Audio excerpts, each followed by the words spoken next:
क्या होगा अगर एक साधारण जॉब चेंज आपकी पूरी किस्मत बदल दे? क्या होगा अगर नई नौकरी के साथ जाग उठे एक प्रलयकारी शक्ति?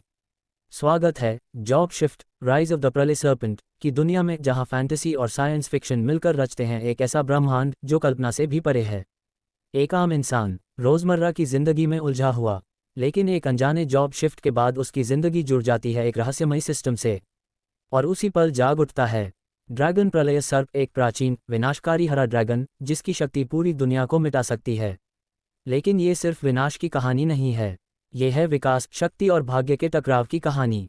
हर मिशन के साथ उसके स्टैट्स बढ़ते हैं, नई स्किल्स अनलॉक होती हैं, हिडन पावर्स सामने आती हैं। उसके साथ खड़ी है एक शक्तिशाली और निडर महिला योद्धा, सिर्फ साथी नहीं बल्कि उसकी बराबरी की ताकत। दोनों मिलकर उतरते हैं एक ऐसी जंग में जहां हाई वोल्टेज एंशिएंट पावर्स और फ्यूचरिस्टिक टेक्नोलॉजी टकराते हैं। High voltage high tech battle suits और सिस्टम एबिलिटीज का विस्फोट होता है। हाई वोल्टेज हिडन डायमेंशंस और अननोन एनिमीज सामने आते हैं। हाई वोल्टेज हर एपिसोड के साथ शक्ति का स्तर कई गुना बढ़ता है। जैसे जैसे प्रलय सर्प जागता है, वैसे वैसे नायक के अंदर भी जागती है एक नई महत्वाकांक्षा। क्या ये शक्ति दुनिया को बचाएगी या खुद दुनिया के लिए खतरा बन जाएगी? ये कहानी है पावर, डेस्टिनी और अल्टीमेट ट्रांसफॉर्मेशन की। ये कहानी है एक साधारण इंसान के असाधारण बनने की। अगर आपको पसंद है fire system based evolution, fire epic dragons, fire sci-fi जोर fantasy universe, fire power growth journey, fire cinematic battles, तो ये सीरीज आपके लिए ही बनी है। स्पीच बलून अपने विचार हमें कमेंट में जरूर बताएं, आपके कमेंट्स हमें और भी ज़्यादा मोटिवेटेड करते हैं। थम्स अप का चिन्ह, वीडियो पसंद आए तो लाइक करें, बेल चैनल को सब्सक्राइब करें और बेल आइकॉन दबाएं ताकि कोई भी एपिसोड मिस ना हो। हेडफोन, बहुत जल्द हम इस सीरीज़ की सब्सक्रिप्शन बेस्ड ऑडियो सीरीज़ भी अपलोड करने वाले हैं, तो हमारे साथ जुड़े रहिए और इस महायात्रा का हिस्सा बनिए। स्वागत है फैंटेसी नॉवल वर्ल्ड में, जहां कहानियां नहीं बनती बल्कि लेजेंड्स जागते हैं। ड्रैगन 1, अध्याय 181, पागलपन। सचमुच पागलपन। एक नया छात्र बनाम स्तर 135 का चतुर्थ परिवर्तित योद्धा। एक और वह उभरता हुआ सितारा है जिसने अभी अभी विदेशी विनिमय प्रतियोगिता का स्वर्ण पदक जीता है, तो दूसरी ओर एक ऐसा मंझा हुआ वज्र योद्धा वॉरियर है जो अनुभव और स्तर में अपने प्रतिद्वंद्वी से पूरे 35 स्तर आगे है। इसे शक्ति बनाम शक्ति का मुकाबला कहना भी कम होगा, लेकिन वास्तविकता ये थी कि वहां उपस्थित दर्शक और यहां तक कि अपनी अपनी टीमों का नेतृत्व कर रहे शिक्षक भी रुद्रांश के प्रति बहुत आशान्वित नहीं थे। ऐसा इसलिए नहीं था कि उन्हें रुद्रांश की क्षमता पर संदेह था, बल्कि इसलिए क्योंकि स्तर 100 और चतुर्थ परिवर्तन के बाद प्रत्येक स्तर का अंतर अपनी विशेषताओं अट्रिब्यूट्स में एक विशाल खाई पैदा कर देता है। इस स्थिति में भले ही रुद्रांश का कौशल असाधारण हो, लेकिन क्या वह 35 स्तरों के इस भारी अंतर को पार पाएगा? युद्ध क्षेत्र की तैयारी, स्थिरता बनाम दुस्साहस। अत्यंत वीरान और धूसर मैदानी युद्ध क्षेत्र में दोनों योद्धा एक दूसरे से मात्र 50 मीटर की दूरी पर खड़े थे। खनक। बाहर बैठे लोगों की निगाहों के सामने चंद्रकांत ने अपनी श्रेणी के लिए सबसे विश्वसनीय और घातक हथियार निकाले, एक हाथ में वज्र भाला और दूसरे में एक विशाल भारी ढाल। योद्धा श्रेणी के लोग भारी तलवारों ग्रीड्सवर्ड्स का भी उपयोग कर सकते हैं, लेकिन ढाल का त्याग करने का अर्थ है अपनी सुरक्षात्मक क्षमताओं की बलि देना। भले ही चंद्रकांत स्वभाव से क्रोधी और उग्र था, लेकिन वह इस सिद्धांत को भली भांति जानता था कि शेर खरगोश का शिकार करते समय भी अपनी पूरी शक्ति लगा देता है। सतह पर इस नए छात्र का मजाक उड़ाना अलग बात थी, लेकिन भीतर से वह जानता था कि वह कोई जोखिम नहीं ले सकता। उसने डायमंड 3 स्टार गुणवत्ता वाले हथियारों और काले डायमंड 1 स्टार कवच का उपयोग किया था। इस पूरे सेट की कीमत बाजार में करोड़ों में थी। हे भगवान, जैसा कि अपेक्षित था उसने सबसे सुरक्षित युद्ध शैली चुनी है। बाहर खड़े एक अनुभवी योद्धा ने प्रशंसा की। चंद्रकांत चतुर है, वह जानता है कि सावधानी हटी तो दुर्घटना घटी। अपनी पूरी शक्ति झोंककर वह हार की किसी भी संभावना को खत्म कर देना चाहता है। लेकिन तभी दर्शकों की आंखें फटी की फटी रह गई। क्या रुद्रांश ने अपने दोनों प्रलयनकारी पालतू जीवों नव्या और निलय को समन नहीं किया? इसके बजाय उसने केवल अपनी वह बिजली वाली तलवार थंडर ब्लेड निकाली है। क्या बस इतना ही? लाइव प्रसारण की स्क्रीन पर रुद्रांश अकेला खड़ा था। उसने अपने उन पालतू जीवों को नहीं बुलाया था जिनकी शक्ति के चर्चे पूरे आर्यावर्त में थे। ये देखकर लोगों को लगा कि रुद्रांश का आत्मविश्वास अब अहंकार की सीमा पार कर चुका है। स्तर 135 का योद्धा अपनी पूरी ताकत लगा रहा है, और तुम जो अभी अभी स्तर 100 पर पहुंचे हो अपनी मुख्य शक्ति का उपयोग ही नहीं कर रहे।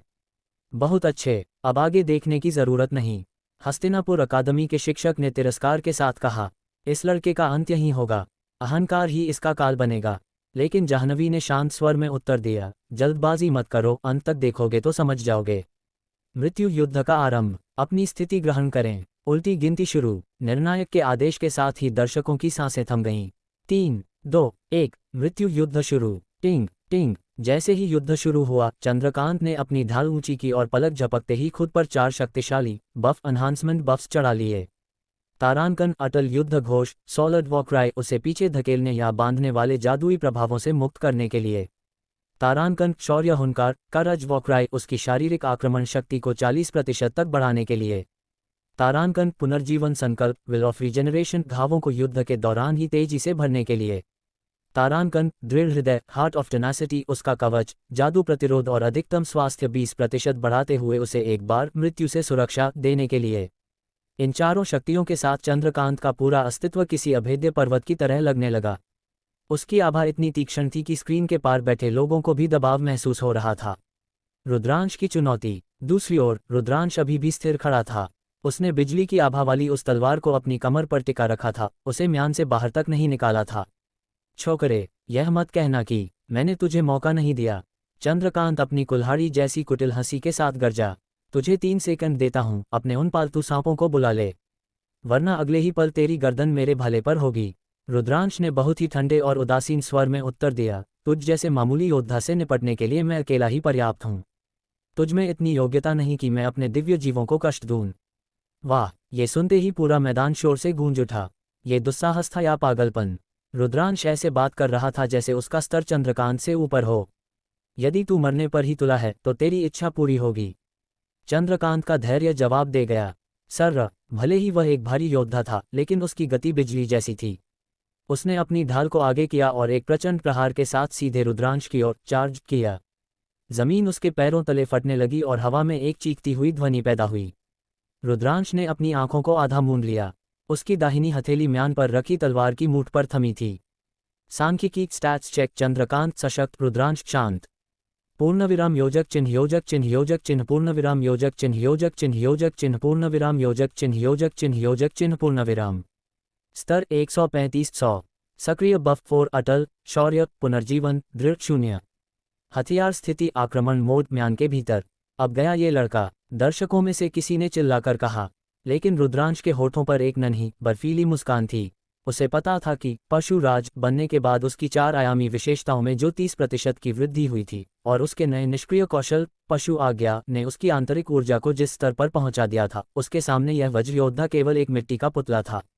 चंद्रकांत का भाला रुद्रांश के सीने से मात्र कुछ इंच दूर था जब रुद्रांश की उंगलियां हरकत में आईं। अध्याय 182, जैसे अंतर्मन को पढ़ लिया हो। अति वेग प्रहार, एक्सट्रीम स्पीड चार्ज। चंद्रकांत ने अपनी श्रेणी का सबसे शक्तिशाली विस्थापन कौशल सक्रिय किया। आमतौर पर जब भारी कवच वाले योद्धा वॉरियर्स आक्रमण के लिए दौड़ते हैं तो उनकी गति किसी भारी बुलडोजर की तरह धीमी और बोझिल होती है। लेकिन चंद्रकांत का वेग ऐसा था मानो कोई लड़ाकू विमान आसमान को चीरते हुए निकला हो। 50 मीटर की दूरी, मात्र 1 सेकंड। पलक झपकते ही वह रुद्रांश के सामने था।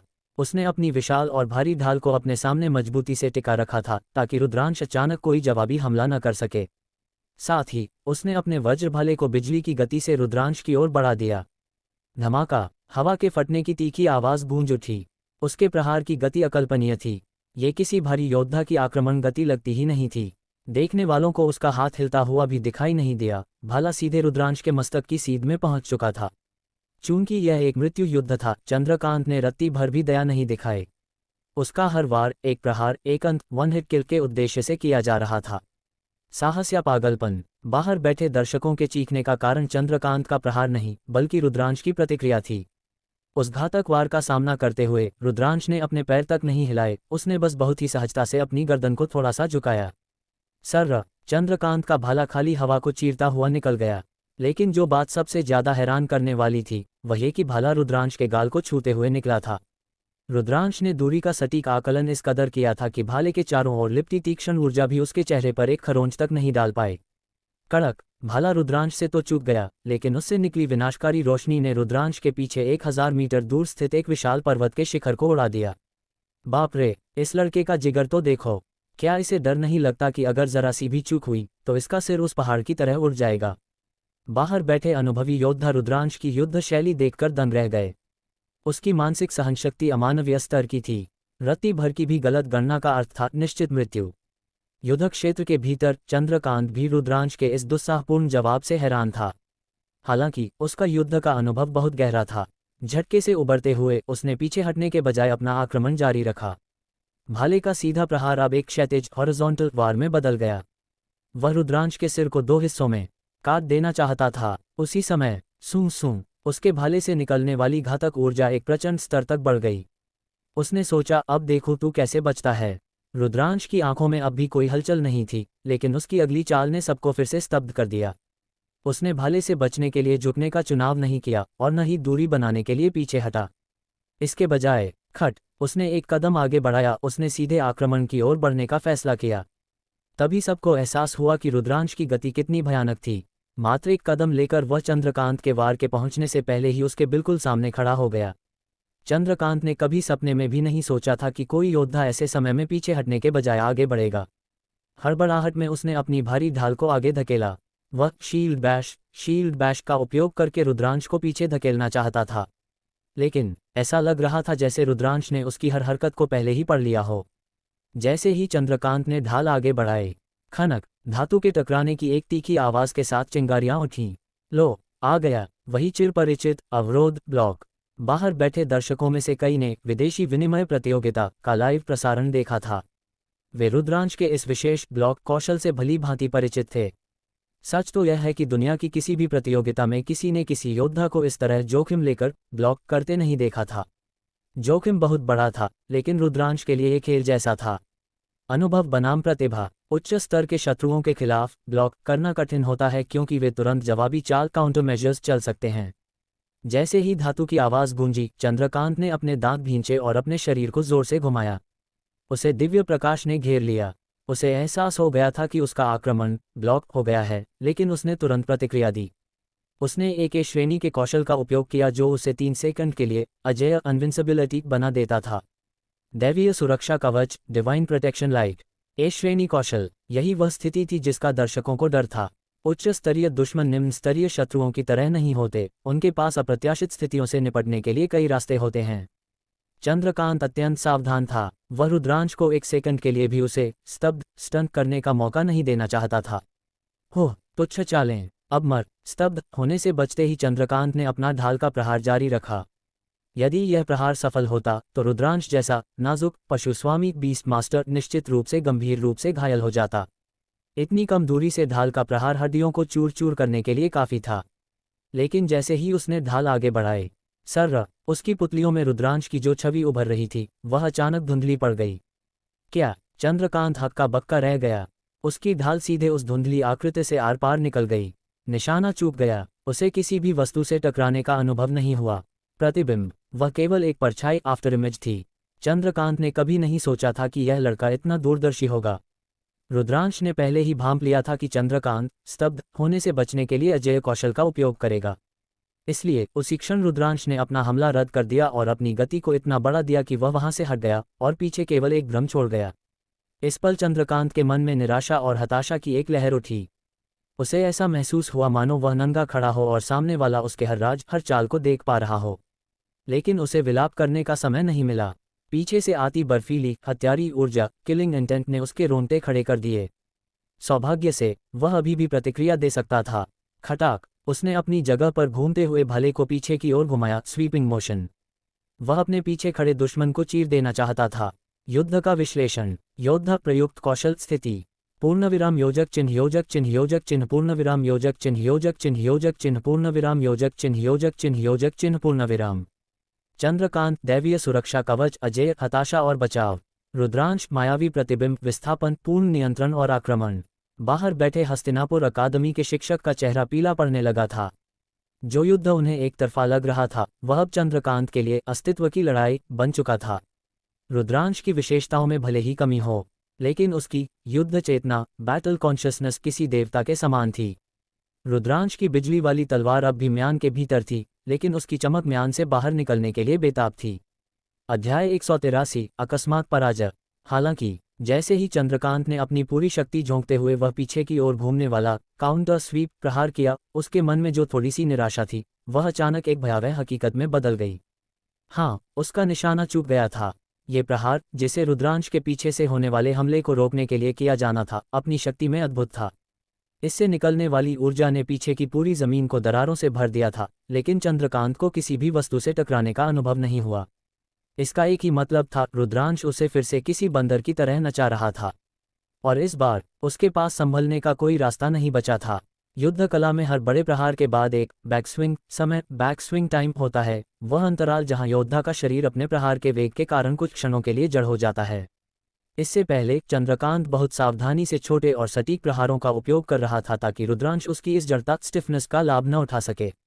लेकिन उसे डर था कि रुद्रांश उसकी पीठ में भला घोंप देगा, इसलिए हड़बड़ाहट में उसने यह बड़ा रक्षात्मक वार कर दिया। ये काउंटर स्वीप बहुत विस्तृत था और इसका बैक स्विंग समय भी बहुत लंबा था। मार्शल गॉड जैसे पेशेवर योद्धाओं के पास कोमलता, सॉफ्ट जैसा निष्क्रिय कौशल होता है, जो उन्हें अपने शरीर पर पूर्ण नियंत्रण देता है और वे अपनी किसी भी हरकत को बीच में ही रोक सकते हैं। लेकिन चंद्रकांत जैसे वज्र योद्धा व गॉड के पास ये सुविधा नहीं थी। परंतु चंद्रकांत ने अपने दांत भींच लिए। कोई बात नहीं, उसने सोचा। भले ही उसने अपनी पीठ दुश्मन के सामने खोल दी थी, लेकिन वह भूल नहीं था कि उसका पेशा वज्र योद्धा का था। यह अग्रिम पंक्ति का पेशा है, अत्यंत सहनशक्ति, फौलादी शरीर और दृढ़ हृदय, टफ हार्ट बफ द्वारा दी गई मृत्यु से सुरक्षा की शक्ति। उसके पास गलती करने की बहुत गुंजाइश थी। क्या एक ऐसा पशु स्वामी बीस्ट मास्टर जिसने अपने पालतू जीवों को बुलाया तक नहीं, उसे एक ही वार में मार सकता था? असंभव। भ्रम और वास्तविकता। तथ्यों ने सिद्ध किया कि चंद्रकांत का अनुमान तकनीकी रूप से गलत नहीं था। रुद्रांश वास्तव में इतने शक्तिशाली बफ से लैस योद्धा को तुरंत मौत के घाट नहीं उतार सका।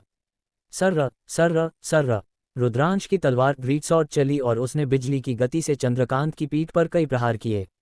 लेकिन चंद्रकांत के स्वास्थ्य एचपी में होने वाली गिरावट नगण्य थी।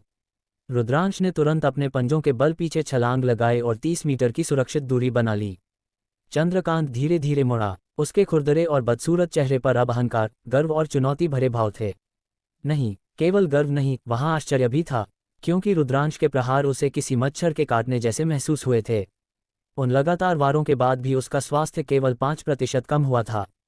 कल्पना कीजिए, यदि उसी स्तर का कोई गुप्तचर असैसिन उसकी पीठ पर हमला करता तो उसका स्वास्थ्य कम से कम 80% गिर जाता। एक फौलादी योद्धा भी गुप्तचरों के बैकस्टेप प्रहार को नहीं झेल पाता, क्योंकि पीठ हर किसी की कमजोर कड़ी होती है। पीठ पर किया गया हमला सामान्य से 1.5 गुना अधिक क्षति पहुंचाता है। परंतु यहाँ चंद्रकांत केवल 5% क्षति के साथ विजयी मुस्कान बिखेर रहा था। वह 5% तो अगले 5 सेकंड में खुद ब खुद भर जाने वाला था। हा, रुद्रांश, तू मेरी हर चाल को पढ़ रहा था, मेरा मजाक उड़ा रहा था, और अंत में परिणाम क्या निकला? तू मुझे खरोंच तक नहीं सका। चंद्रकांत जोर से हंसा। हास्यास्पद, अत्यंत हास्यास्पद। मैं तुझे एक बड़ा खतरा मानकर अपनी पूरी शक्ति लगा रहा था, पर तू तो केवल पीतल का निकला।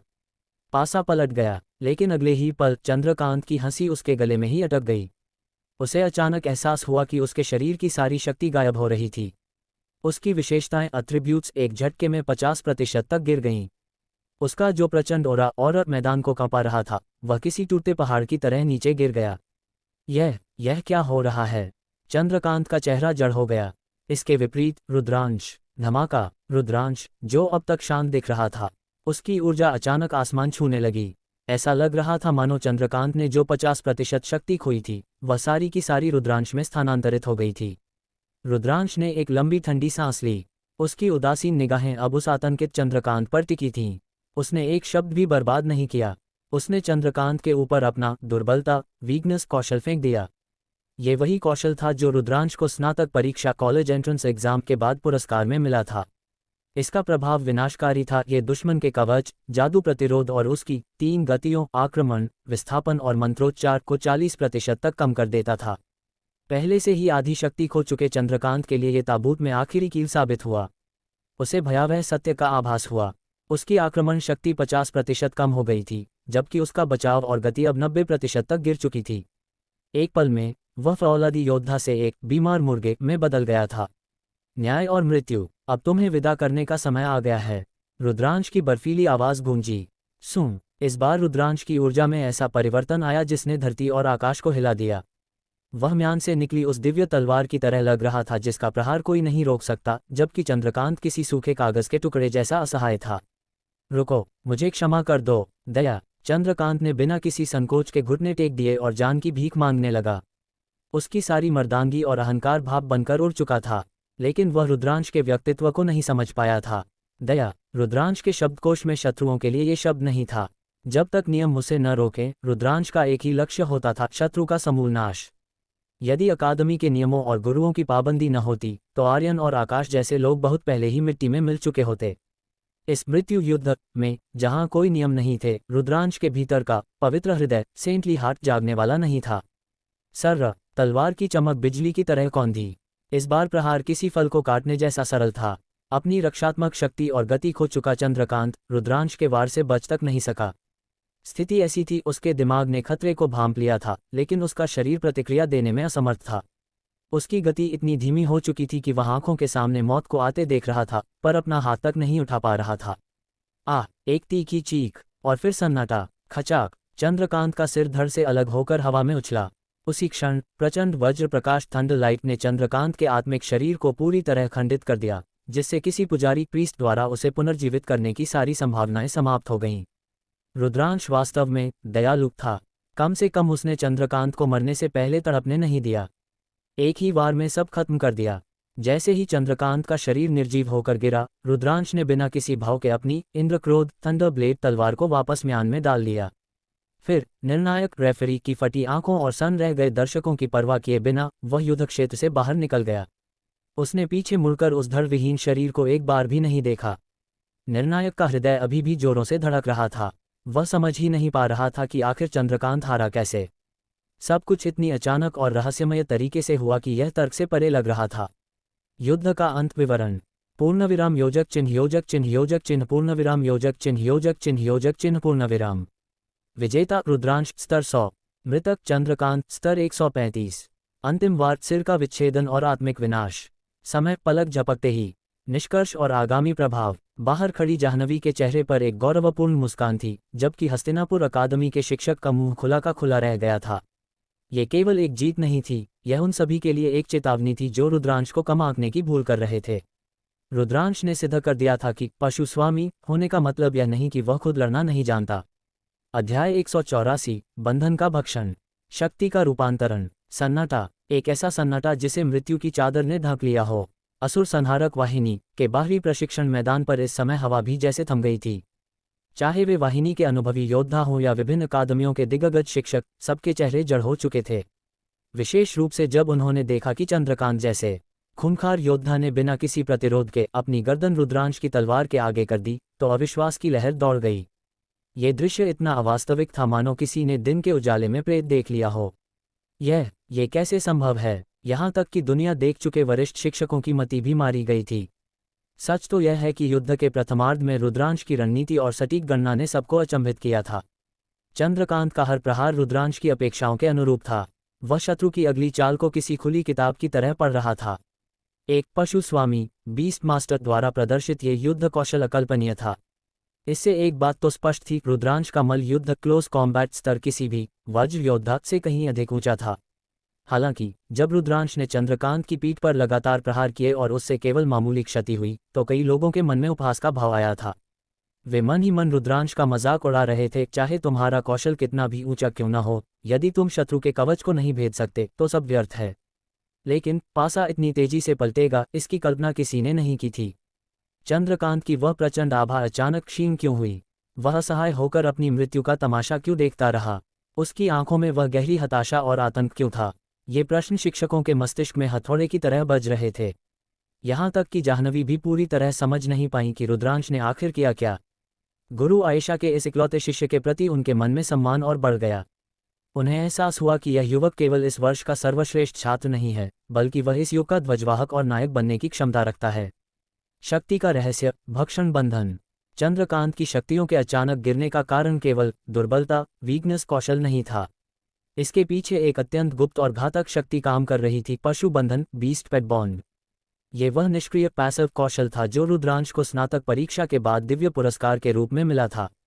यह उसे उसके पालतू जीवों के आधार पर विशिष्ट शक्तियां प्रदान करता था।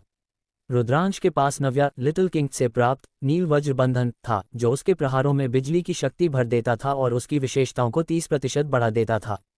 लेकिन इस युद्ध के अंतिम क्षणों तक उसने इसे सक्रिय नहीं किया था। असली खेल नीले लिटिल पर्पल से प्राप्त भक्षण बंधन डिवाओर बॉन्ड का था।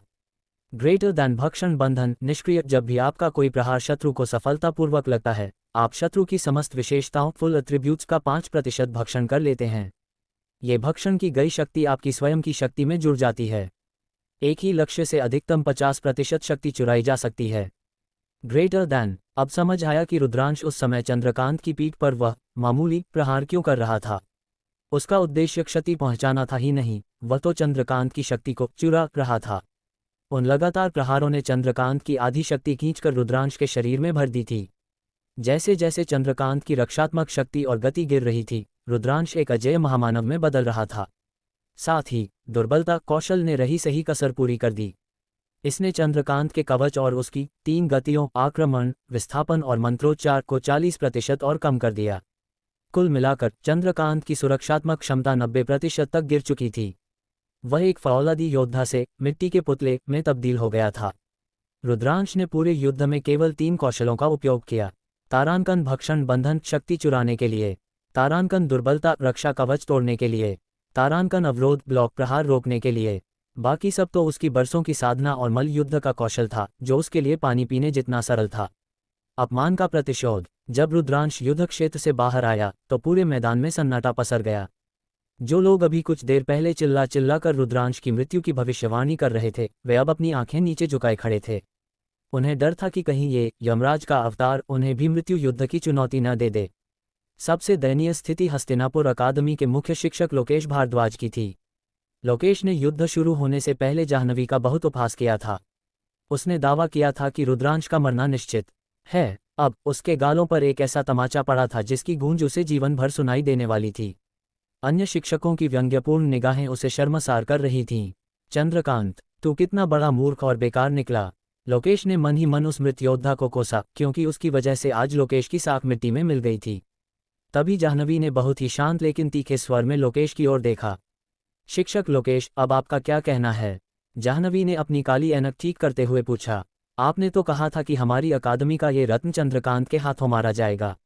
अब जबकि उसने शत्रु का संहार कर दिया है, तो क्या आप अपनी राय बदलना चाहेंगे? जाह्नवी कोई साधारण महिला नहीं थी। भले ही वे देखने में एक बौद्धिक और शिष्ट विदुषी लगती थीं, लेकिन रणभूमि में वे किसी चंडी से कम नहीं थीं। वे अपमान को बिना ब्याज के लौटाने वालों में से नहीं थीं। लोकेश का चेहरा लाल पड़ गया, लेकिन उसके पास कहने को कुछ नहीं था।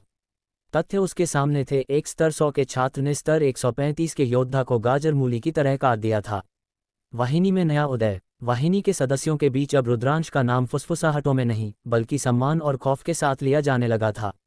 जो लोग उसे सिफारिशी छात्र समझ रहे थे, उन्हें समझ आ गया था कि रुद्रांश अपनी योग्यता के बल पर यहाँ आया है। रुद्रांश चुपचाप अपनी टुकड़ी के पास जाकर खड़ा हो गया। उसके चेहरे पर न तो जीत का अहंकार था और न ही हत्या का कोई पछतावा। उसके लिए ये केवल एक आवश्यक कार्य था जिसे उसने पूर्ण किया। प्रभाव विश्लेषण विवरण। पूर्णविराम योजक चिन्ह योजक चिन्ह योजक चिन्ह पूर्णविराम योजक चिन्ह योजक चिन्ह योजक चिन्ह पूर्णविराम। रुद्रांश की स्थिति। वाहिनी का सबसे प्रभावशाली योद्धा। हस्तिनापुर अकादमी प्रतिष्ठा का पूर्ण पतन। छठी टुकड़ी अब वाहिनी की सबसे चर्चित टीम। जाह्नवी ने रुद्रांश की ओर देखा और मन ही मन मुस्कुराईं। उन्हें पता था कि असली चुनौतियां तो अब शुरू होने वाली हैं। असुरों की सीमा पर जो हलचल हो रही है, उसके लिए उन्हें रुद्रांश जैसे ही निर्दयी और कुशल योद्धा की आवश्यकता थी।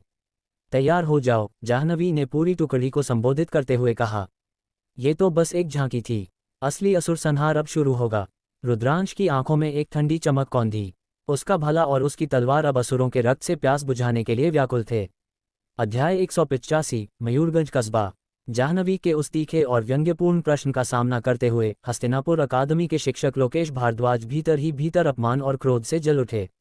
लेकिन उन्हें अच्छी तरह पता था कि इस समय उनके पास पलटवार करने का कोई आधार नहीं है। वे केवल एक क्रोधित हुंकार भरकर प्रशिक्षण मैदान से बाहर निकल गए। वे अब वहां एक पल भी नहीं रुक सकते थे। यदि वे रुकते तो उन्हें जाह्नवी के और भी कड़वे वचनों और उपहास का सामना करना पड़ता, जो उनकी बची कुची प्रतिष्ठा को भी धूल में मिला देते। बधाई हो गुरुमाता जाह्नवी, आपकी टीम को अचानक एक अत्यंत पराक्रमी योद्धा मिल गया है।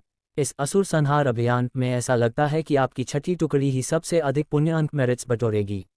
पास खड़ी अन्य अकादमियों के मार्गदर्शकों ने भी मुस्कुराहट के साथ बधाई देना शुरू कर दिया। वास्तव में ये केवल चापलूसी नहीं थी, यह एक कड़वा सच था जिसे सबने अपनी आंखों से देखा था। सबने चंद्रकांत की शक्ति देखी थी, एक बाहरी योद्धा के रूप में वह पूरी वाहिनी में औसत से ऊपर माना जाता था। परंतु रुद्रांश के हाथों वह इतनी सहजता से पराजित हो गया। सबसे बड़ी बात तो ये थी कि रुद्रांश ने अपनी पूरी शक्ति का प्रदर्शन तक नहीं किया। उसने अपने उन दो विशालकाय प्रलयनकारी पालतू जीवों नव्या और निलय को समन तक नहीं किया था। उसने केवल अपनी व्यक्तिगत युद्ध कला से चंद्रकांत को कुचल दिया था। ये वास्तव में चौंकाने वाला था। जाह्नवी ने केवल एक संक्षिप्त मुस्कान दी और कुछ नहीं कहा। उन्होंने इन प्रशंसाओं को अनसुना कर दिया, जैसे कान के पास से गुजरती हवा हो। हालांकि जब उन्होंने रुद्रांश की ओर देखा तो उनकी आंखों में प्रशंसा का गहरा भाव था। यह उभरता हुआ सितारा जल्द ही इन शीर्ष अकादमियों के मार्गदर्शकों को भी पीछे छोड़ देगा, है ना? उसकी विकास की गति अकल्पनीय थी। कौन विश्वास करेगा कि यह वही छात्र है जिसने अभी कुछ ही समय पहले विश्वविद्यालय में प्रवेश लिया है? बदली हुई हवाएं। चंद्रकांत की हार और मृत्यु के साथ ही प्रथम वर्ष के छात्र रुद्रांश को सीधे छठी असुर संहारक टुकड़ी में शामिल किए जाने को लेकर जो जनमत विरोध में था वह अचानक शांत हो गया। इससे पहले यह एक गर्मा गर्म चर्चा का विषय बना हुआ था। वाहिनी का प्रत्येक सदस्य आक्रोश से भरा था। उन्हें लग रहा था कि रुद्रांश केवल सिफारिश के दम पर आया है। अब जब रुद्रांश ने अपनी शक्ति सिद्ध कर दी थी तो वे सब गूंगे की तरह चुप हो गए थे। कुछ लोग तो अपना अपमान छिपाने के लिए मरे हुए चंद्रकांत को ही कोसने लगे थे। धिक्कार है, स्तर 135 का चतुर्थ परिवर्तित वज्र योद्धा होकर भी एक स्तर 100 के पशु स्वामी के हाथों मारा गया। मुझे तो लगता है कि चंद्रकांत की शक्ति केवल दिखावा थी। उसकी इस हार ने सिद्ध कर दिया कि गुरु माता जाह्नवी ने उसे शिविर से निकालकर सही निर्णय लिया था। बिल्कुल सही, वह हमारी बराबरी का योद्धा था ही नहीं, उसकी शक्ति हम सबसे बहुत कम थी। ये लोग केवल इसी तरह खुद को दिलासा दे सकते थे। रुद्रांश को इन बातों की कोई परवाह नहीं थी।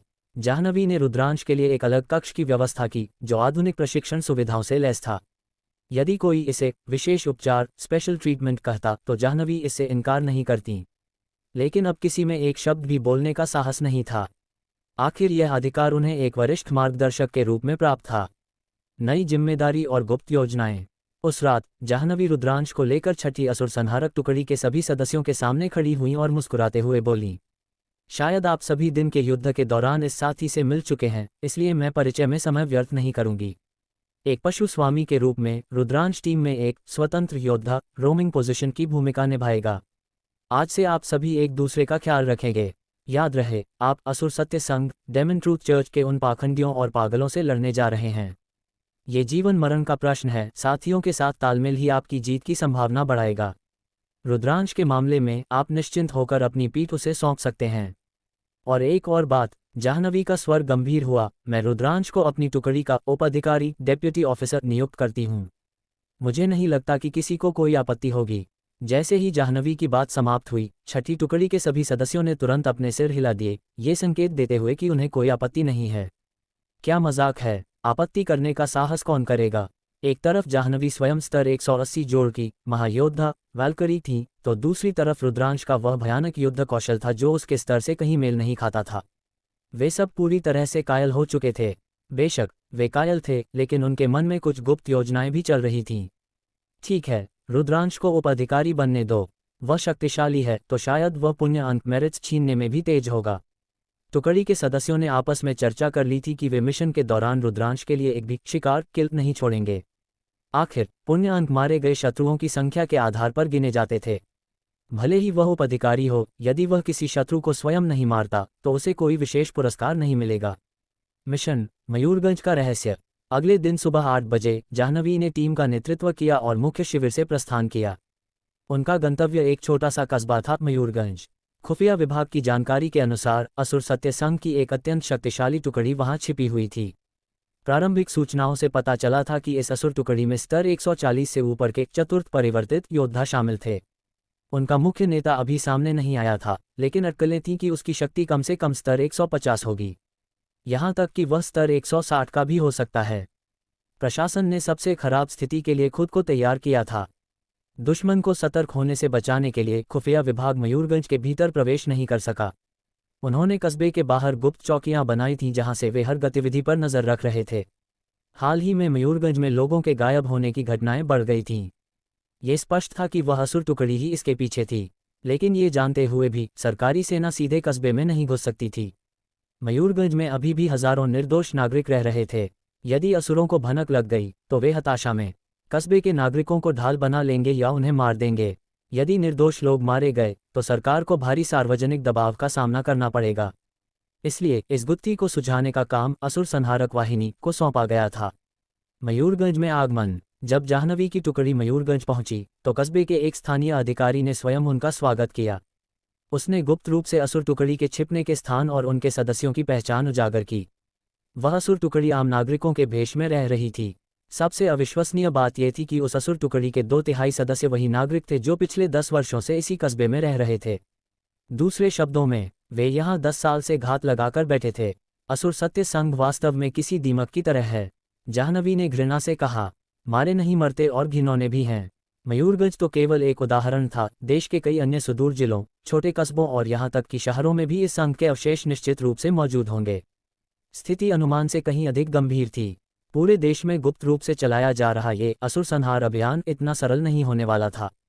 कप्तान जाह्नवी, आपकी अगली योजना क्या है? कस्बे के अधिकारी ने उत्सुकता और चिंता के साथ पूछा। जाह्नवी ने कुछ पल सोचा और कहा, पहले हम स्थिति का सूक्ष्म निरीक्षण करेंगे। मुझे उस असुर टुकड़ी की पूरी विस्तृत जानकारी भेजें। आज हम दिन भर की यात्रा से थक चुके हैं। आज रात हम विश्राम करेंगे और कल सुबह अपनी योजना पर अमल करेंगे। रुद्रांश ने कस्बे की शांत गलियों की ओर देखा। उसे पता था कि इस शांति के पीछे एक खूनी तूफान छिपा है। उसकी उंगलियां इंद्रक्रोध की मूठ पर थमी थीं। मयूरगंज का न्याय अब होने वाला था। अध्याय 186, घुसपैठ। विश्वासघात का जाल। क्या आप अभी विश्राम करने जा रही हैं? मयूरगंज कस्बे का वह स्थानीय अधिकारी थोड़ा हैरान रह गया। आसमान की ओर देखते हुए उसने पाया कि अभी तो दोपहर के 2 या 3 ही बजे थे। क्यों, क्या हम विश्राम नहीं कर सकते? जाह्नवी ने उस अधिकारी की ओर एक उदासीन और ठंडी दृष्टि डाली। नहीं, मेरा वह मतलब नहीं था। आप इतनी दूर से हमारे कस्बे को असुरों के चंगुल से मुक्त कराने आए हैं। हमने आपके लिए आलीशान होटल और विला तैयार करवा रखे हैं। कृपया पधारें और विश्राम करें, अधिकारी ने हाथ जोड़ते हुए घबराकर कहा। ये सुनकर जाह्नवी मुड़ी और आगे बढ़ गईं। रुद्रांश शांत चेहरे के साथ उनके पीछे पीछे चल दिया। असुर संहारक वाहिनी के बाकी सदस्य भी संदेह से भरे हुए थे। वास्तव में वे भी थोड़े जिज्ञासु थे कि कप्तान जाह्नवी ने पहले विश्राम करने का विकल्प क्यों चुना। तर्कसंगत रूप से, जब आप किसी मिशन पर पहुंचते हैं तो सबसे पहले जवाबी रणनीति तैयार की जाती है और फिर रात भर असुर संहार अभियान चलाया जाता है। क्या वाकई वे यात्रा से थक गई थीं? हालांकि मयूरगंज वास्तव में नंदापुर राज्य के मुख्य सैन्य शिविर से बहुत दूर था और स्थानिक स्थानांतरण द्वार स्पेशल टेलीपोर्टेशन का उपयोग करने के बावजूद उन्हें यहां पहुंचने में 3-4 घंटे लग गए थे।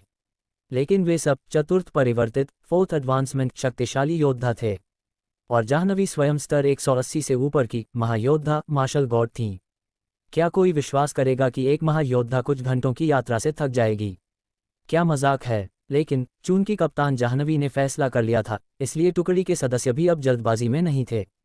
विला और गपशप। मयूरगंज के प्रभारी अधिकारी ने सभी सदस्यों के लिए एक विला होटल का प्रबंध किया था।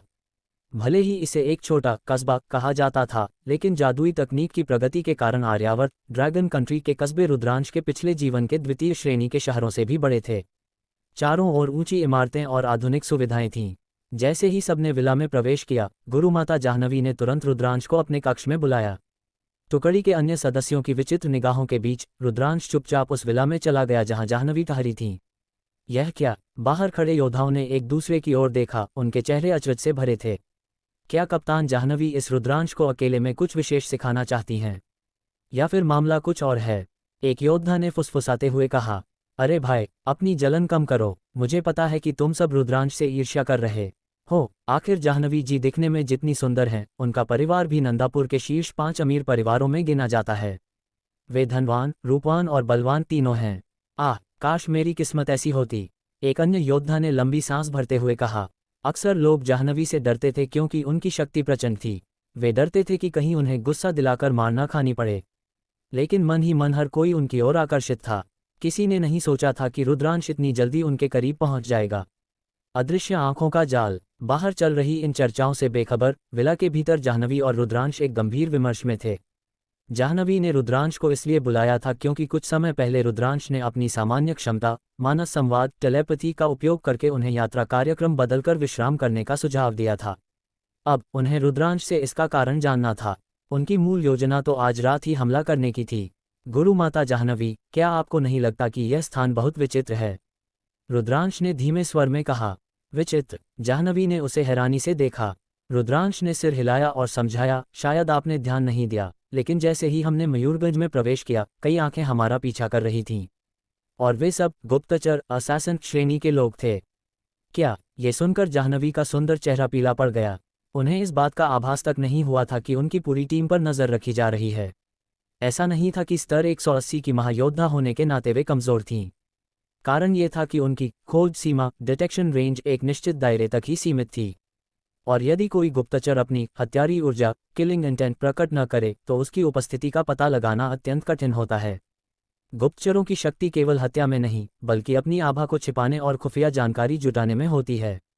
एक स्तर 100 का छाया स्वामी, शैडो लॉर्ड, अपनी ऊर्जा को पूरी तरह शून्य कर सकता है। वे गुप्तचर बहुत सावधान थे। उन्हें डर था कि कहीं उनकी ऊर्जा का एक अंश भी जाह्नवी पकड़ न ले, इसलिए उन्होंने रत्ती भर भी शत्रुता नहीं दिखाई। परशुराज की दिव्य दृष्टि। जहां तक रुद्रांश की बात थी, वह इन गुप्तचरों को कैसे देख पाया? यही तो परशुराज, बीस्ट एम्परर पेशे की असली शक्ति थी। सर्व पशु आज्ञा, कमांड ऑल बीस्ट्स। सामान्यतः वे गुप्तचर काफी दूरी पर थे, जहां रुद्रांश की सामान्य सीमा भी नहीं पहुंचती। लेकिन रुद्रांश कोई साधारण पशु स्वामी नहीं था। उसके पास 10 सहस्र पशु दिव्य अधिकार, 10,000 बीस्ट्स डिवाइन अथॉरिटी था, जिसने उसके सभी पशु तमीम कौशल की शक्ति को 100 गुना बढ़ा दिया था। जैसे ही रुद्रांश ने मयूरगंज में कदम रखा, 100 मील के दायरे में मौजूद हर छोटा बड़ा जीव, चाहे वह पक्षी हो, चूहा हो या कीट, रुद्रांश का प्रजा बन गया। वे जीव खुशी खुशी रुद्रांश की आज्ञा मानने लगे और अपनी मानसिक तरंगों के माध्यम से आसपास की हर सूक्ष्म जानकारी रुद्रांश तक पहुंचाने लगे। उन जीवों ने ही रुद्रांश को बताया कि इमारतों की छतों पर और गलियों के अंधेरों में कुछ लोग छिपकर उनका पीछा कर रहे हैं। यह अत्यंत संदेहास्पद था। असुर संहार अभियान पूरी तरह गोपनीय रखा गया था। बाहरी दुनिया को न तो अभियान की तारीख पता थी और न ही रास्ता। जाह्नवी ने तो यहां आने के लिए सार्वजनिक स्थानांतरण केंद्र का उपयोग तक नहीं किया था, वे सैन्य शिविर के गुप्त द्वार से आई थीं। इसके बावजूद गंतव्य पर पहुंचते ही उनका पीछा किया जा रहा था। इसका सीधा अर्थ था, जानकारी लीक हो चुकी थी। असुर सत्य संघ को वाहिनी की हर हरकत की खबर पहले से थी। रुद्रांश ने मानस संवाद के माध्यम से जाह्नवी को अपना सबसे बड़ा डर बताया, जिसे सुनकर कोई भी काम जाता। ग्रेटर दैन गुरु माता, बहुत संभव है कि इस कस्बे के आधिकारिक प्रभारी अधिकारी ही बिक चुके हों। हो सकता है कि वे स्वयं असुर सत्य संघ के सदस्य बन गए हों। यहां तक कि बड़े शहरों के प्रशासनिक तंत्र में भी असुरों की घुसपैठ हो चुकी है। ग्रेटर दैन, जाह्नवी की आंखें फैल गईं। यदि रुद्रांश का अनुमान सही था, तो वे एक विशाल जाल में फंस चुके थे। विला में लगे गुप्त कैमरों और जासूसी यंत्रों के डर से रुद्रांश ने ये सारी बातें केवल मन के माध्यम से ही कहीं। मयूरगंज अब एक सुरक्षित कस्बा नहीं, बल्कि एक कसाईखाना बन चुका था, जहां शिकारी ही शिकार होने वाले थे। युद्ध का नया अध्याय। स्थिति का विवरण। तथ्य: पूर्णविराम योजक चिन्ह योजक चिन्ह योजक चिन्ह पूर्णविराम योजक चिन्ह योजक चिन्ह योजक चिन्ह पूर्णविराम। प्रवेश के समय निगरानी छाया स्वामी असैसिन्स द्वारा। रुद्रांश की खोज विधि सर्व पशु आज्ञा 100x रेंज। संभावित खतरा आंतरिक विश्वासघात और घुसपैठ। जाह्नवी ने खिड़की से बाहर देखा। सूरज ढल रहा था और मयूरगंज पर अंधेरा छाने वाला था। तो हम क्या करें? जाह्नवी ने मन ही मन पूछा। रुद्रांश की आंखों में एक ठंडी और घातक चमक कौंधी। हम उन्हें वही दिखाएंगे जो वे देखना चाहते हैं। हम सोएंगे, और जब वे समझेंगे कि हम बेखबर हैं, तब नव्या का वज्र उनके पापों का हिसाब करेगा। अध्याय 187। गुप्त निगरानी। ली यून और वे काली छायाएं। रुद्रांश के सूक्ष्म अनुमानों को सुनकर जाह्नवी के सुंदर मुखमंडल पर विस्मय की एक लहर कौंधी। हालांकि एक अनुभवी योद्धा होने के नाते उन्होंने तुरंत अपने भावों पर नियंत्रण पा लिया। वह अचरज केवल एक क्षण के लिए दिखा और गायब हो गया।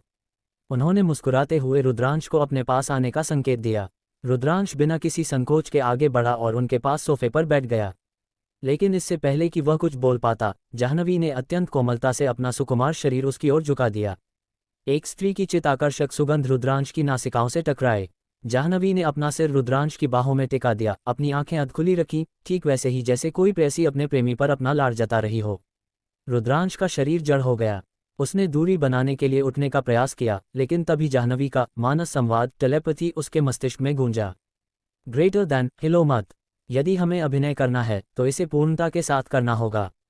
ग्रेटर दैन, यदि तुम्हारा अनुमान सत्य है और मयूरगंज के उच्चाधिकारी वास्तव में असुर सत्य संघ डेमन ट्रूथ चर्च के गुर्गे बन चुके हैं, तो इस विला में निश्चित रूप से अत्यंत सूक्ष्म जासूसी कैमरे और सुनने के यंत्र छिपे होंगे। ग्रेटर दैन, हमारी हर हरकत पर उनकी पैनी नजर है।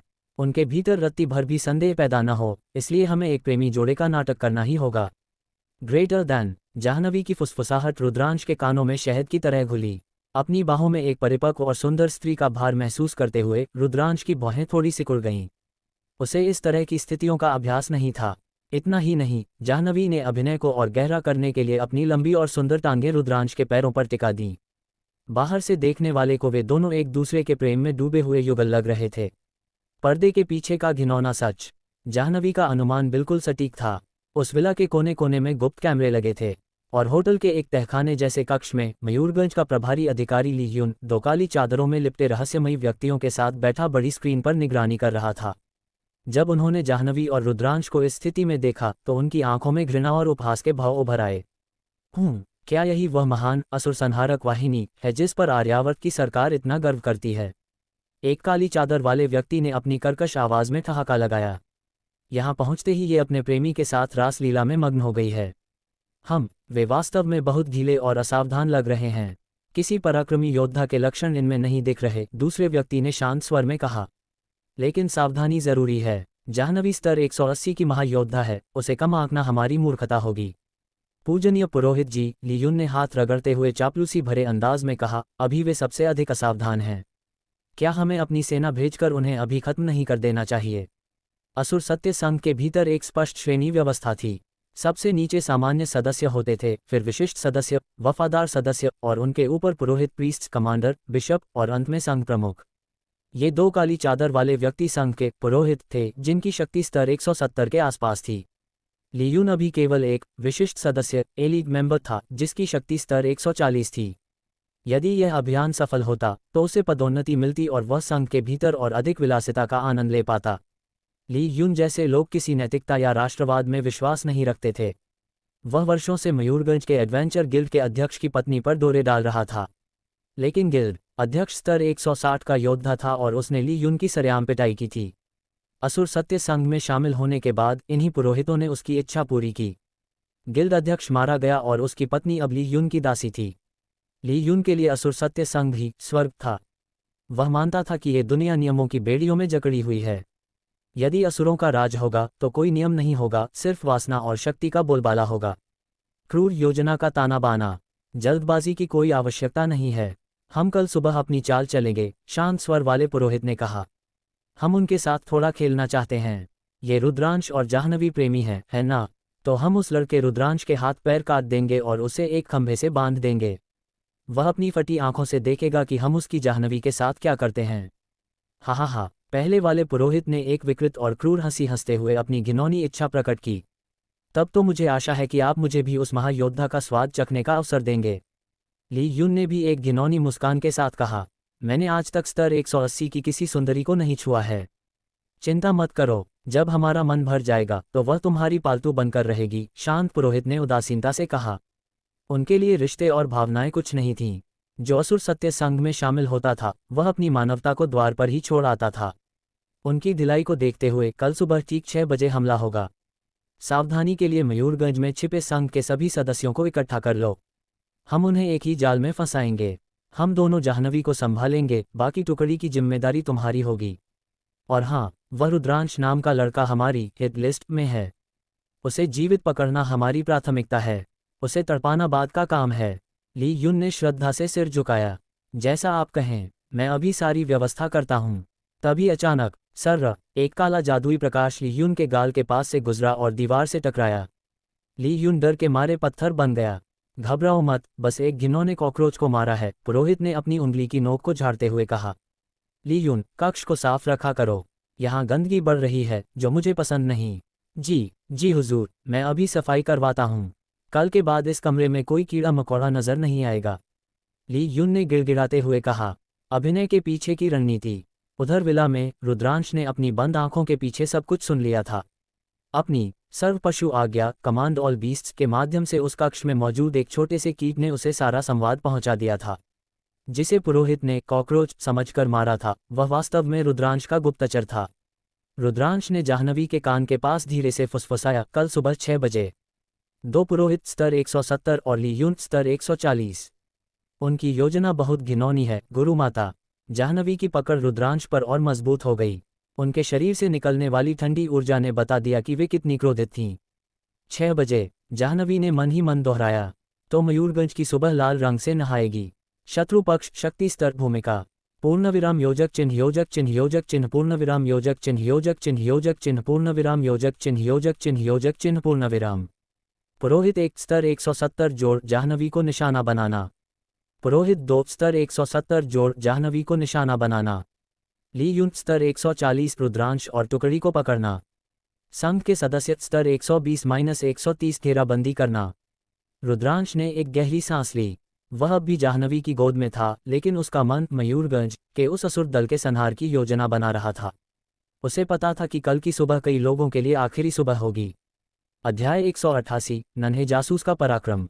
2 प्रहारों में सर्वनाश। ली यून ने जब पूरी श्रद्धा और डर के साथ पुरोहितों को सुरक्षा का आश्वासन दिया तो उसे लगा कि वह अपने जीवन की सबसे बड़ी सीढ़ी चढ़ने वाला है। वह अपनी गंदी योजनाओं को अमली जामा पहनाने के लिए मुड़ा और कक्ष का द्वार खोलने ही वाला था। लेकिन जैसे ही उसने कुंडी घुमाई, धमाका, एक मुक्का इतनी तीव्र गति से आया कि उसकी आंखें उसे देख भी नहीं पाईं। वह प्रहार सीधे ली यून के मस्तक पर लगा। स्तर 140 का वह गद्दार अधिकारी चीख तक नहीं सका। उसका सिर किसी पके हुए तरबूज की तरह फट गया और वह वहीं ढेर हो गया। कक्ष के भीतर बैठे हुए 2 पुरोहित जो अपनी दासियों को बुलाने की तैयारी में थे, इस अचानक हुए हमले से बुरी तरह सकपका गए। उन्होंने गर्दन घुमाकर द्वार की ओर देखा तो उनके होश उड़ गए। वहां जाह्नवी और रुद्रांश खड़े थे, जिनके चेहरों पर बर्फीली कठोरता थी। वे दोनों, जिन्हें विला में प्रेम लीला में मग्न होना चाहिए था, साक्षात यमराज बनकर उनके द्वार पर खड़े थे। हमें यहां से निकलना होगा। पुरोहितों का मस्तिष्क बिजली की गति से दौड़ा। हालांकि वे इस आकस्मिक परिवर्तन से स्तब्ध थे, लेकिन उन्हें ये समझते देर नहीं लगी कि उनकी सारी योजनाएं धरी की धरी रह गई हैं। सामने वाला पक्ष न केवल उनकी चाल को समझ चुका था, बल्कि उसने स्वयं आगे बढ़कर वार किया था। ऐसी स्थिति में उनके पास केवल एक ही रास्ता था, पूरी शक्ति से घेरा तोड़कर भागना। जाह्नवी ने ये देखा और उनके होठों पर एक घृणास्पद मुस्कान उभरी। भागना चाहते हो? क्या तुमने इस 180 जोड़ स्तर की महायोद्धा मार्शल गॉड से अनुमति ली है? सुन। जाह्नवी ने अपनी ऊंची एड़ी को केवल हल्के से जमीन पर टिकाया, लेकिन उनका सुकुमार शरीर एक तोप के गोले की तरह उन पुरोहितों पर टूट पड़ा। महायोद्धा का रौद्र रूप। वे 2 पुरोहित स्तर 170 के थे। यदि वे पूरी तरह तैयार होते तो शायद जाह्नवी का डटकर मुकाबला कर पाते। उनके पास जादुई शक्तियां थीं और वे मिलकर एक स्तर 180 के योद्धा को कुछ समय के लिए रोक सकते थे। लेकिन अभी स्थितियां बिल्कुल उलट थीं। वे मानसिक रूप से तैयार नहीं थे। ऊपर से जाह्नवी ने उन्हें मल्लयुद्ध क्लोज कॉम्बैट में उलझा लिया था। वह कक्ष अत्यंत सनकरा था और वहां सुरक्षा के लिए जो जादुई घेरे लगाए गए थे, वे अब खुद पुरोहितों के लिए बाधा बन रहे थे।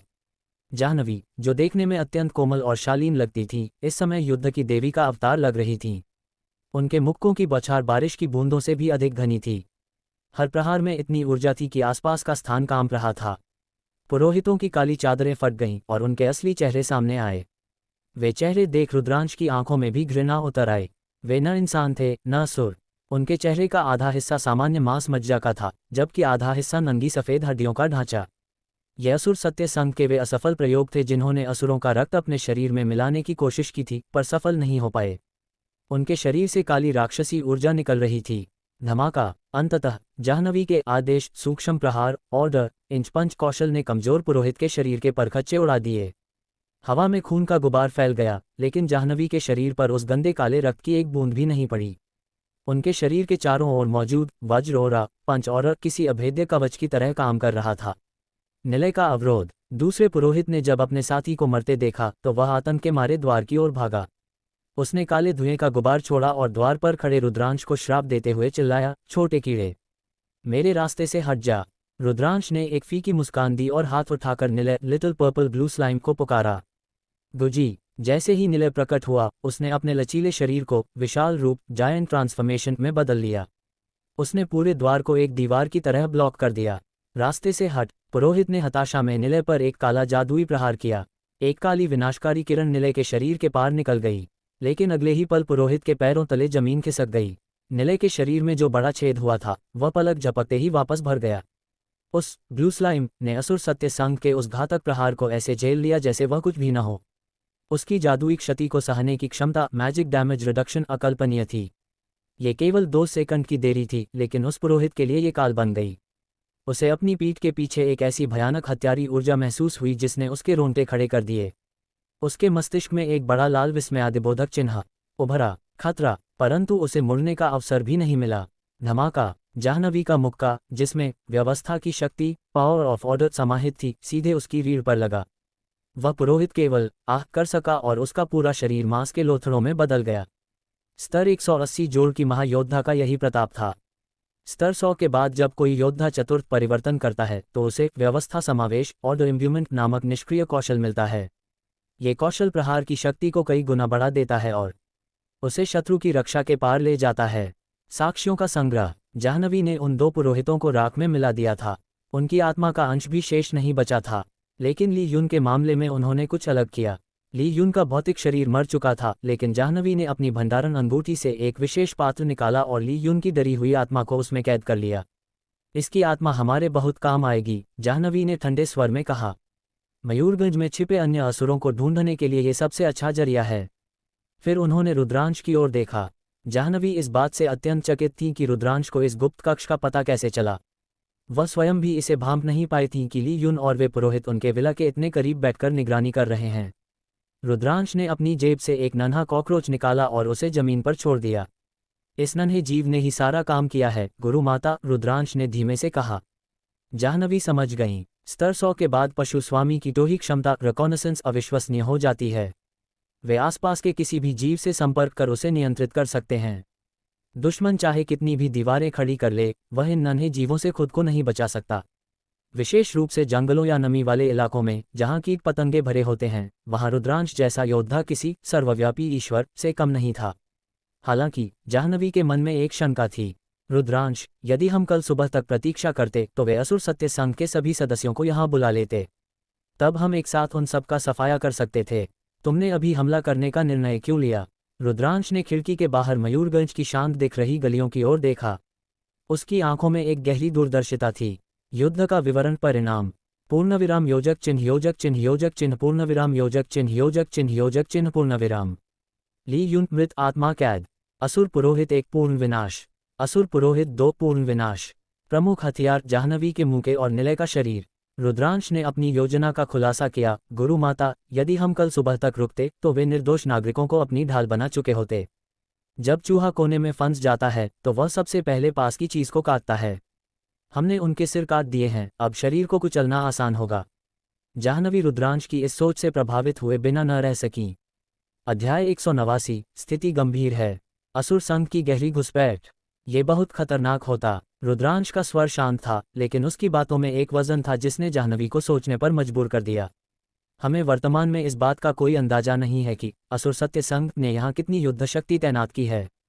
यदि हम कल सुबह 6 बजे तक आमने सामने के टकराव की प्रतीक्षा करते तो हमारी असुर संहारक टुकड़ी का पलड़ा भारी होता, इसकी कोई गारंटी नहीं थी। रुद्रांश ने आगे विश्लेषण करते हुए कहा, वे 2 पुरोहित आपके हाथों इतनी आसानी से इसलिए मारे गए क्योंकि हमारा हमला पूरी तरह से अप्रत्याशित था। साथ ही उस संकरे स्थान ने उन दोनों जादूगर श्रेणी के योद्धाओं को अपनी दूरी बनाए रखने काइटिंग का मौका ही नहीं दिया। गुरु माता जाह्नवी, क्या आप गारंटी दे सकती हैं कि यदि वे पूरी तरह तैयार होते तो आप उन दोनों को 1 मिनट के भीतर खत्म कर देती? रुद्रांश के इस प्रति प्रश्न ने जाह्नवी को मौन कर दिया। रुद्रांश का विश्लेषण सटीक था। वे 2 पुरोहित वास्तव में सक्षम थे। वे दोनों स्तर 170 के प्रेतराज नेक्रोमांसर ओवरलॉर्ड्स थे। उनकी असली विशेषज्ञता मरे हुए सैनिकों की सेना बुलाना और उनके पीछे छिपकर लड़ना था। लेकिन अभी जाह्नवी के निरंतर दबाव के कारण उन्हें सेना बुलाना तो दूर, सांस लेने तक का समय नहीं मिला। स्पष्ट शब्दों में कहा जाए तो जाह्नवी की जीत रणनीतिक थी, न कि केवल शक्ति के बल पर। यदि वे दोनों पुरोहित अपनी विचित्र तकनीकों और असुर संघ के गुप्त तंत्रों का उपयोग करते तो वे जाह्नवी को लंबे समय तक उलझाए रख सकते थे।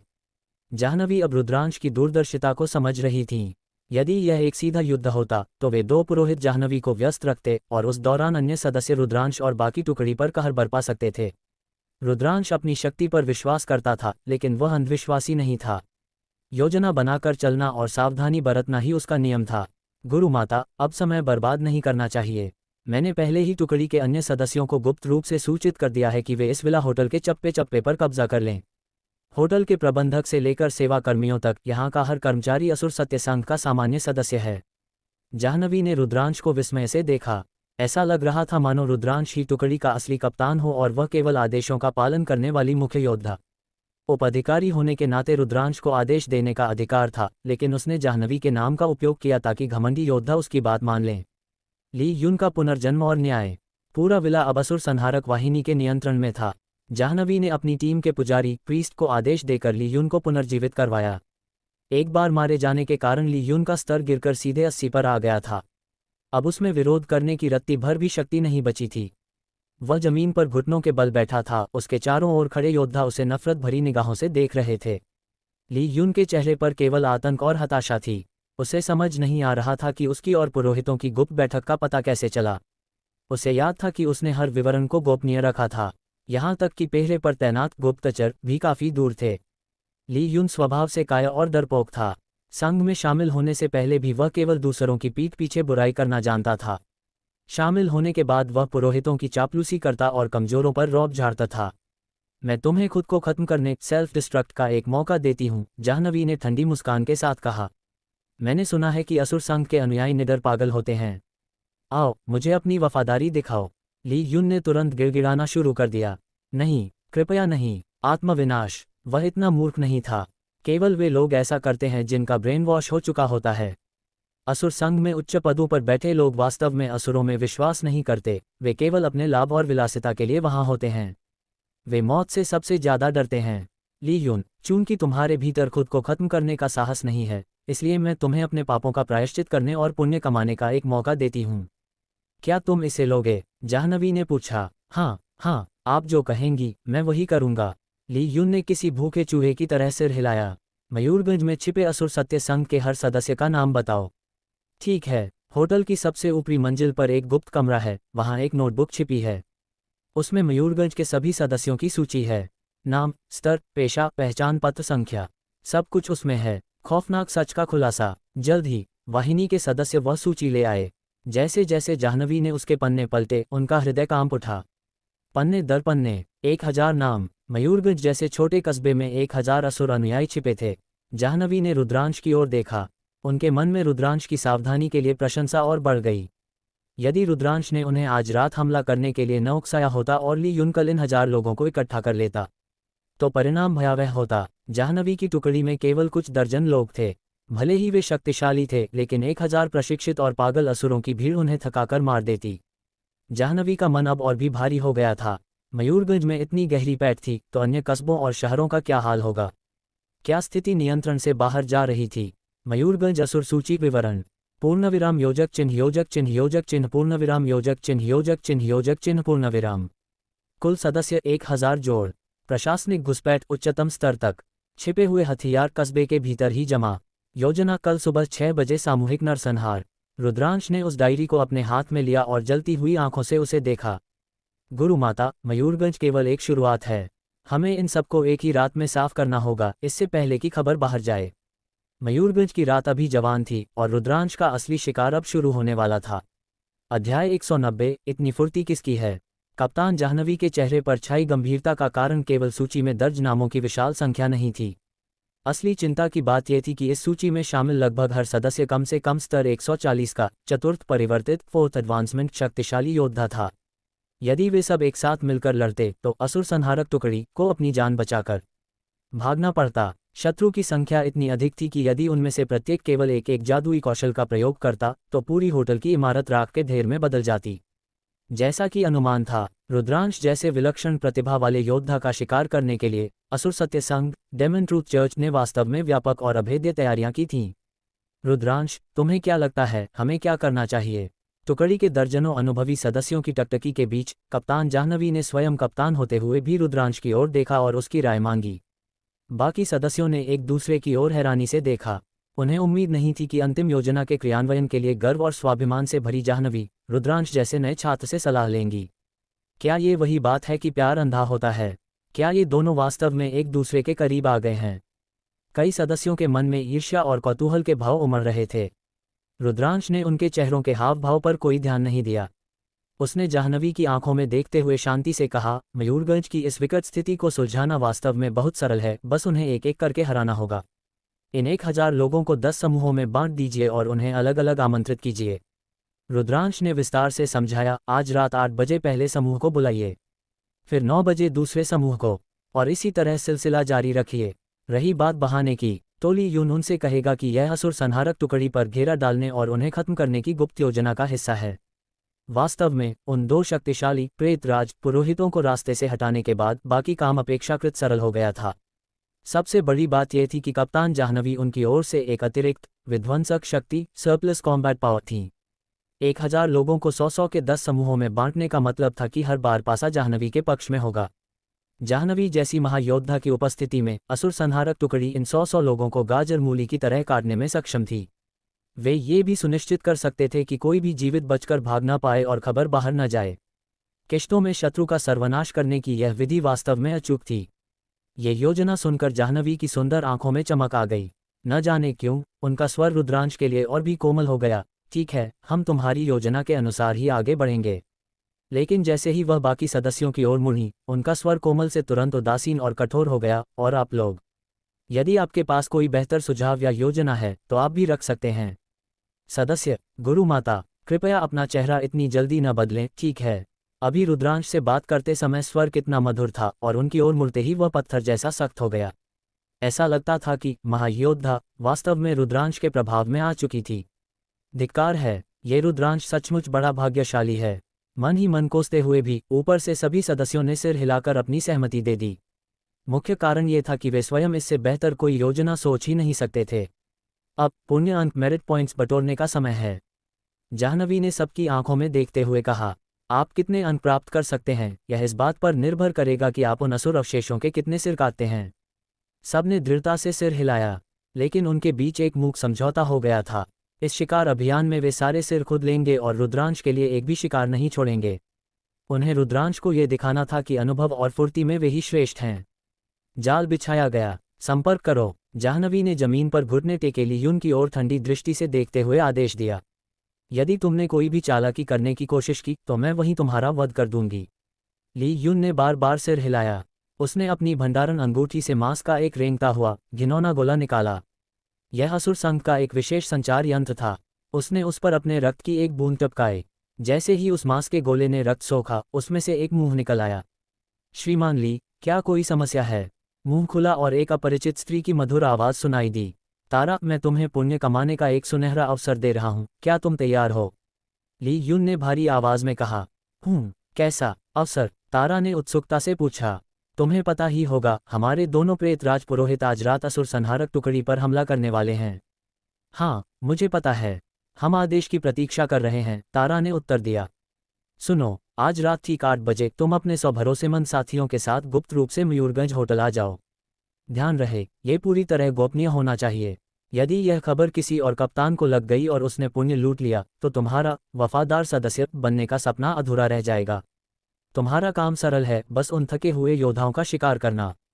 और वह स्तर 180 की महायोद्धा, उसका क्या? तारा ने शंका जताई। उसकी चिंता मत करो, हमारे दोनों पुरोहित व्यक्तिगत रूप से उसे संभालेंगे। ली यून ने विश्वास के साथ कहा। ठीक है, मैं अभी अपने लोगों के साथ पहुंचती हूं। तारा को रत्ती भर भी संदेह नहीं हुआ। संपर्क टूट गया। मांस के गोले का मुंह गायब हो गया। ये यंत्र केवल जीवित रक्त से चलता था। यदि ली यून को मारकर उसका खून इस्तेमाल किया जाता तो ये तुरंत अलार्म बजा देता। चलो, काम पर लग जाओ। जाह्नवी खड़ी हो गईं, उनके चेहरे पर मृत्यु जैसी शीतलता थी। रुद्रांश ने भी दूर क्षितिज की ओर एक उदासीन दृष्टि डाली। रक्तपात का सवेरा, रात 8 बजे। रात के सन्नाटे में तारा की आवाज़ उस संचार यंत्र से किसी कोमल कन्या जैसी लग रही थी, मधुर और नाजुक। लेकिन जब असुर संहारक टुकड़ी के सदस्यों ने होटल में प्रवेश करते हुए तारा को देखा तो उनके होश उड़ गए। यह कोई नाजुक कन्या नहीं, बल्कि 6 फीट लंबी, पहाड़ जैसी मजबूत एक महिला पहलवान थी। उसका पेशा चतुर्थ परिवर्तित वज्र महायोद्धा स्टील मार्शल गॉड था। तारा ने अपने 100 योद्धाओं के साथ होटल की लॉबी में कदम रखा। जैसे ही उसने ली यून को देखा, वह भारी कदमों से उसकी ओर बढ़ने लगी। लेकिन आधे रास्ते में ही जमीन पर बिछाए गए गुप्त जादुई घेरे मैजिक फॉर्मेशंस अचानक चमक उठे। तारा ठिठकी और तुरंत चिल्लाई, ली यून, तूने इस महान संगठन के साथ विश्वासघात किया है। ली यून ने घृणा से थूका। महान संगठन? कितना हास्यास्पद था। हमला करो। एक भीषण दहाड़ के साथ युद्ध शुरू हो गया। तारा ने संकेत भेजने की कोशिश की, लेकिन जादुई घेरे ने हर तरह के संचार को पहले ही अवरुद्ध कर दिया था। वे सब मिट्टी के घड़े में बंद चूहे बन चुके थे। तारा ने पीछे की ओर से घेरा तोड़ने का प्रयास किया। तभी हवा को चीरती हुई एक तीखी आवाज़ आई।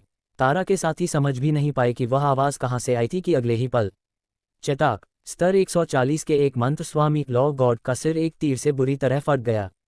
वह तीर इतना शक्तिशाली था कि पहले के सिर को भेदने के बाद उसने पीछे खड़े 2 पुजारियों की खोपड़ियों के भी परखच्चे उड़ा दिए। धिक्कार है, ये कौन है, इतना तेज, इतना सटीक। इस अचानक हुए हमले ने न केवल असुरों को बल्कि पास ही छिपे असुर संहारक वाहिनी के सदस्यों को भी स्तब्ध कर दिया। उन्होंने गर्दन घुमाकर देखा। रुद्रांश ने अपने प्रेत धनुष गोस्ट लॉन्गबो की प्रत्यंचा चढ़ा रखी थी और वह दूसरा तीर छोड़ने की तैयारी में था। रुद्रांश ने इस धनुष को बेचने का मन बनाया था, लेकिन इसके प्रभाव को देखकर उसने इसे अपनी मुख्य अस्त्र सूची में शामिल कर लिया था। युद्ध का आंकड़ा स्थिति पूर्णविराम योजक चिन्ह योजक चिन्ह योजक चिन्ह पूर्णविराम योजक चिन्ह योजक चिन्ह योजक चिन्ह पूर्णविराम। पहला समूह तारा और 100 असुर। रुद्रांश का अस्त्र प्रेत धनुष गोस्ट लॉन्गबो। नुकसान 1 तीर 3 मौतें। समय रात 8:02। रुद्रांश की आंखें किसी भूखेबाज की तरह चमक रही थीं। पहला समूह आ चुका है। गुरु माता, सफाई शुरू कीजिए।